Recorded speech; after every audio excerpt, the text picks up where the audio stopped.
பிப்ரவரி 17 India Pakistan அணிகளுக்கு இடையிலான T20 cricket போட்டி முடிந்துவிட்டது.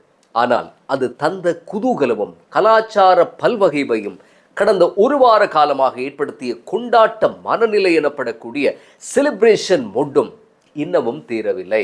மேட்ச் முடிந்த நாளில் கொழும்பில் ஒரு சில 5 ஸ்டார் ஹோட்டல்களில் ஒரு இரவு தங்குவதற்கான கட்டணம் $1000 வரை, அதாவது 3 லட்சம் ரூபாய் வரை சென்றது. கடந்த 3 நாட்களாக 5 ஸ்டார் ஹோட்டல்கள் முதல் அத்தனை தர ஹோட்டல்களும் நிரம்பி வழிந்தன. Booking.com தேடினால் அபூர்வமாகவே ஒரு சில அறைகள் தட்டுப்பட்டன, அதுவும் கொளுத்த விலையில். இதையெல்லாம் விட்டுவிடுங்கள். ஒரு கிரிக்கெட் போட்டியை பார்ப்பதற்காக தனிப்பட்ட நபர்களின் 15 ஜெட் விமானங்கள் இலங்கைக்கு வந்து கட்டுநாயக்க விமான நிலையத்தில் 3-4 நாட்கள் அவற்றை நிறுத்தி லேண்டிங் பார்க்கிங் கட்டணங்களை செலுத்திய கதைகளை இதற்கு முன்னர் கேள்விப்பட்டிருக்கிறீர்களா? பாகிஸ்தானின் உள்துறை மற்றும் போதைப்பொருள் கட்டுப்பாட்டு அமைச்சர், பாகிஸ்தான் மனிதவள அபிவிருத்தி அமைச்சர், பாகிஸ்தான் கிரிக்கெட் சபை தலைவர், சர்வதேச கிரிக்கெட் வாரியத்தினுடைய தலைவர், இந்திய வர்த்தகர்கள் உட்பட உலகம் முழுவதிலும் இருந்து பெரும் புள்ளிகள் இப்படி படையெடுத்து வந்த போது இது ஒரு சாதாரண கிரிக்கெட் போட்டி என்ற அந்தஸ்தையும் தாண்டி அது எத்தனையோ செய்திகளை நமக்கு சொல்லி சென்றது. சரி, அது பற்றி பார்ப்பதற்கு முன்னர் அடுக்கி வைக்கப்பட்ட தீப்பெட்டிகள் போல இருந்து ஊடகங்களின் கவன குவிப்பை பெற்ற இந்த ஜெட் விமானங்கள் மட்டும் எவ்வளவு உழைத்து தந்திருக்கின்றன என்று பார்க்கலாம். நமது காரை, மோட்டார் சைக்கிளை, ஓட்டோவை பொது இடம் ஒன்றிலே நிறுத்திவிட்டு பார்க்கிங் கட்டணம் செலுத்துகிறோம். நாம் ஒரு விமானத்தினுடைய பார்க்கிங் கட்டணம் பற்றி அறிந்திருக்கிறோமா? விமானத்துக்கு பார்க்கிங் கட்டணம் மட்டுமல்ல, லேண்டிங் கட்டணம் என்றும் ஒன்று இருக்கிறது. சிலர் இந்த விமானங்களுக்கு பார்க்கிங் செய்ய இடவசதி இருக்கிறதா, பார்க்கிங் கட்டணம் எல்லாம் உண்டா அல்லது எல்லாமே இலவசமா என்றெல்லாம் ஆர்வம் கொட்டும் சமூக ஊடகங்களில் கேள்வி எழுப்பியிருந்தார்கள். ஒரு விஷயம், இங்கே இலவசம் என்ற ஒன்று இல்லை.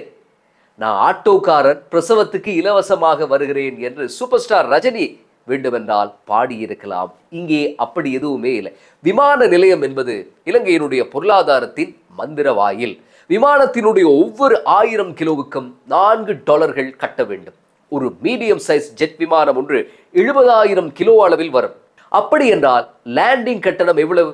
$280 அளவில் வரும். சரி, விமானத்தினுடைய எடை 30,000 கிலோவை கொண்ட ஒரு சிறிய ரக விமானம் என்று வைத்தால் கணக்குப்படி $120 தான் லேண்டிங் கட்டணம் வர வேண்டும். ஆனால் அப்படியான சந்தர்ப்பங்களில் குறைந்தபட்சம் $250 கட்ட வேண்டும் என்ற கட்டளைக்கு அந்த விமானத்தினுடைய நிறுவனம் கட்டுப்பட வேண்டும். ஆக ஒரு விமானம் கட்டுநாயக்கவில் லேண்ட் ஆனால் இலங்கை விமான சேவை நிறுவனத்துக்கு குறைந்தபட்சம் $250 கிடைக்கும். அதாவது 75,000 ரூபாவுக்கு மேற்பட்ட ஒரு தொகை. சரி, அது என்ன பார்க்கிங் கட்டணம்? பார்க்கிங் கட்டணம் முதல் 3 மணித்தியாலத்துக்கு இலவசம். அதுக்கு பிறகு ஒவ்வொரு 6 மணித்தியாலத்துக்கும் லேண்டிங் கட்டணத்தினுடைய 10% அறவிடப்படும். விமானத்தினுடைய திணிவை பொறுத்து கட்டணம் எகிரி செல்லும். ஆக சூரிய குளியல் எடுக்கும் சுகவாசி போல 3-4 நாட்களுக்கு மேல் நிறுத்தி வைக்கப்பட்ட தனிப்பட்ட ஜெட் விமானங்களும் சரி, ஒவ்வொரு நாளும் வருவதும் போவதுமாக இருக்கக்கூடிய அனைத்து பயணிகள் மற்றும் சரக்கு வெளிநாட்டு விமானங்களும் சரி, அந்நிய செலாவணியை தாராளமாக தந்து கொண்டுதான் இருக்கின்றன. உண்மையில் இந்த இந்தியா பாகிஸ்தான் கிரிக்கெட் போட்டி மட்டும் இலங்கைக்கு சம்பாதித்து தந்த மொத்த வருவாய் பல மில்லியன் டாலர்கள். அந்த அளவுக்கு இந்த போட்டி பற்றிய ஆர்வம் எகிரி இருந்தது. உங்களுக்கு தெரியும், கடந்த 2-3 நாட்களாக கோல்ஃபேஸ், ஒன் கோல்ஃபேஸ் பகுதிகள் எல்லாம் வெளிநாட்டவர்களால் நிரம்பி வழிந்தன. தடுக்கி விழுந்தால் ஒரு இந்தியரின் மேலேயோ அல்லது ஒரு பாகிஸ்தானியின் மேலேயோ விழும் அளவுக்கு எங்கும் நிறைந்து போயிருந்தார்கள் கிரிக்கெட் ரசிகர்கள். ஹிந்தியும் மராத்தியும் குஜராத்தியும் தெலுங்கும் கன்னடமும் உருதும் ஆங்கிலமும் காற்றெங்கும் நிறைந்திருக்க திரும்பிய பக்கம் எல்லாம் மகிழ்ச்சி ஆரவாரம், புன்னகை, கோலாகலமாக இருந்தது. இதனால் மிக முக்கிய பலாபலன் ஒன்று நமக்கு கிடைத்தது. ஏற்கனவே சர்வதேச சுற்றுலா ஏஜென்சிகளினுடைய தர வரிசைகளில் முதல் 10க்குள் இருக்கும் எம் தேசத்தை இந்திய பாகிஸ்தானிய ஊடக யூடியூப் பிரபலங்கள் கொழும்பு மாநகரின் அழகையும் நேர்த்தியையும் தம் நாடுகளுடன் ஒப்பீடு செய்து இலவச விளம்பரம் செய்தார்கள். நான் கொழும்பில் இருந்து நுவரெலியா போய் அப்படியே தெற்கில் 2 நாள் இருந்து கடல் வனப்பை எல்லாம் தரிசித்து விட்டு மேட்ச் பார்க்க வேண்டும் கொழும்பு வந்திருக்கிறேன். மத்திய பிரதேஷ் மாநிலத்தில் இருக்கும் நான் கடலை தேடி பல மணித்தியாலம் செல்ல வேண்டி இருக்கிறது. இங்கே விதவிதமான காலநிலையை பெற ஒரு சில மணி நேரம் போதும் என்றெல்லாம் விதவிதமாக வீடியோக்களை பதிந்திருந்தார்கள். இவற்றில் இலங்கையின் உணவு வகைகள், இலங்கை மக்களினுடைய உபசரிப்பு பற்றி சொல்ல மறக்கவே இல்லை எல்லோரும். இங்கே அவதானிக்கக்கூடிய முக்கிய அம்சம் என்னவென்றால், பாகிஸ்தானியர்களை விட இந்தியர்களினுடைய கொள்வனவு சக்தி அதிகம் இருந்தது. இதற்கு பொருளாதாரம் ஒரு காரணம். 20களில் இருக்கும் இந்திய இளைஞர்கள் பலர் இந்த போட்டியை பார்ப்பதற்கென்றே வழக்கமான விலையை விட 2-3 மடங்கு அதிகமான விலைக்கு விமான டிக்கெட்டுகளை கொள்வனவு செய்து கொண்டு வந்திருந்தார்கள். இரு நாடுகளுக்கும் இடையிலான ஒரே ஒரு T20 போட்டி மட்டும் இத்தனை சம்பாதித்து தருகிறது என்றால், இவ்வளவு அந்நிய செலாவணிகளை கொட்டுகிறது என்றால், ஏன் தொடர்ச்சியாக இரு நாடுகளையும் மண்ணில் ஆட வைக்க முடியாது? அப்படி நடந்தால் ஸ்போர்ட்ஸ் டூரிசம் எனப்படும் விளையாட்டு சுற்றுலா மூலம் பெரும் வருவாய் ஈட்டலாம். இந்த ஒரு அபிப்பிராயம் இப்போது சமூகமயப்படுத்தப்பட்டு கொண்டிருக்கிறது. உண்மைதான். முன்னர் பாகிஸ்தானும் இந்தியாவும் தத்தம் நாடுகளில் விளையாடாத காலங்களில் சாஜாவில் தான் மோதிக்கொள்ளும். அப்போதெல்லாம் சாஜா மைதானம் பாகிஸ்தானினுடைய மற்றொரு தாய் வீடாக அமைந்தது. அதன் பின்னர் சிறிது காலம் தொடர்ச்சியாக சஹாரா கிண்ணம் என்ற பெயரில் கனடாவில் ஒவ்வொரு ஆண்டும் போட்டிகள் நடந்தன. பாகிஸ்தானினுடைய ராணுவ தளபதி பர்வேஸ் முஷாரப் ராணுவ புரட்சியில் ஆட்சிக்கு வந்த பிறகு 2 நாடுகளினுடைய உறவும் கொஞ்சம் சீராகின. இந்திய அணி பாகிஸ்தானுக்கும், பாகிஸ்தான் அணி இந்தியாவுக்கும் சென்று போட்டிகளில் பங்கு கொண்டன. மீண்டும் உறவுகள் விரிசல் அடைந்த போது துபாயில் அவை விளையாடின. துபாய் என்பது கலாசார பல்வகைமைக்கு எடுத்துக்காட்டான மற்றொரு நகரம். ஒரே தெருவில் ஈரான், துருக்கி, பாகிஸ்தான், இந்தியா, இலங்கை என்று பல்வேறு நாடுகளினுடைய சமையல் வாசம் கலந்து கட்டி அடிக்கும். நாடுகளுக்கிடையே பிணக்குகள் இருக்கும். ஆனால் உழைக்க வந்த பிரஜைகள் கட்டி புரண்டு சண்டையிடுவதில்லை. இனவாத கோஷங்கள் இல்லை. என் இனம்தான் பெரியது, என் மதம்தான் பெரியது, நான் தான் எல்லாமே என்று யாரும் விருப்பை உமிழ்வதில்லை. நாட்டை பாதுகாக்க, எமிராத்திகளை பாதுகாக்க இதுதான் கடைசி சந்தர்ப்பம், மக்களே ஒன்றுபடுங்கள் என்று அங்குள்ள அரசியல்வாதிகள் நினைப்பதும் இல்லை.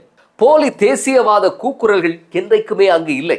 இதனால் தான் ஒரு காலத்தில் மீனவ கிராமமாக இருந்த துபாய் இன்று உலக அரங்கில் பொருளாதாரத்தினுடைய கேந்திர நிலையமாக வளர்ந்து நிற்கிறது.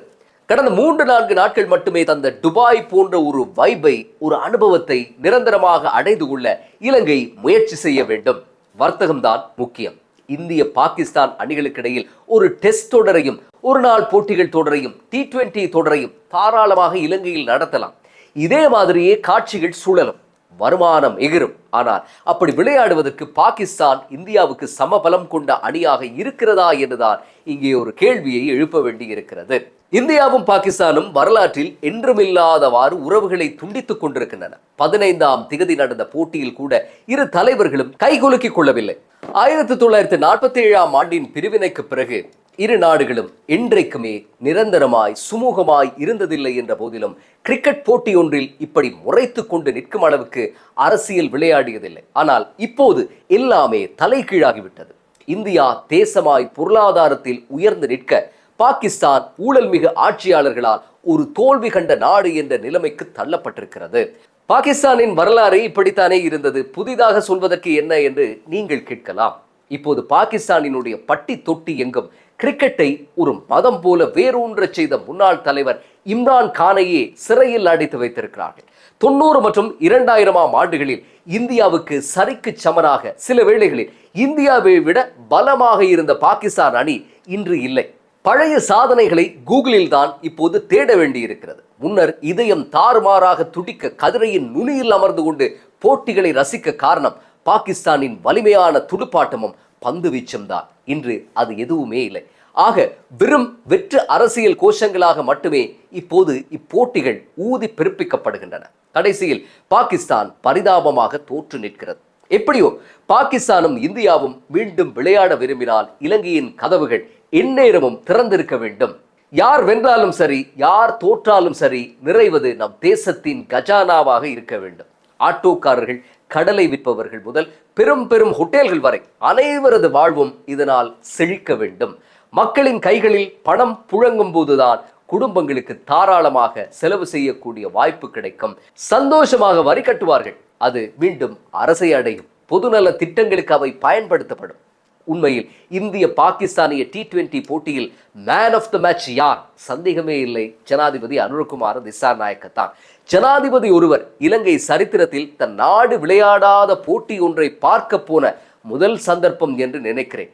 ஜனாதிபதி, இந்திய தூதுவர் மற்றும் பாகிஸ்தான் உள்துறை அமைச்சருடன் போட்டியை ரசித்த நிகழ்வை நீங்கள் கூட பார்த்திருப்பீர்கள். ஜனாதிபதி இல்லாவிட்டால் இந்த போட்டியே நடந்திருக்காது என்று நாம் சொன்னபோது நம்மை விமர்சனம் செய்தவர்களுக்கு இப்போது புது வாய்ப்பு ஒன்று காத்திருக்கிறது.